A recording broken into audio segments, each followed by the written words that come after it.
السلام عليكم ورحمة الله وبركاته. أحب أقول كلمتين للأستاذ بيومي فؤاد. هو بيومو ماشي عشان هو على وزن الكومبو، بلاش تنمر. بيومي فؤاد، انت وقعت من نظرنا كلنا، كل المصريين.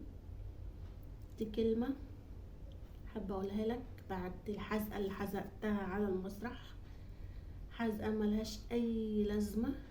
وإن أنت تعلي على الفنان محمد سلام، دي حاجة وقعتك أكتر ما أنت واقع. الفلسطينيين يعني في وضع ولا حمل مسرحيات. اشتغلوا شغل ماشي شغل، انما مش مسرحيات والناس تقعد تضحك وجيرانك يبقوا في هم والاطفال بتموت.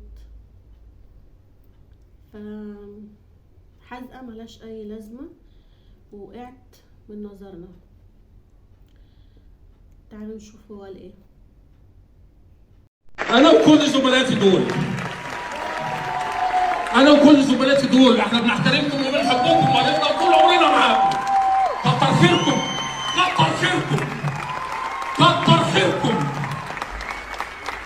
احنا بنقدم فن، احنا بنتعب وبنشقى عشان نقدم فن، مش عشان نيجي نضحك.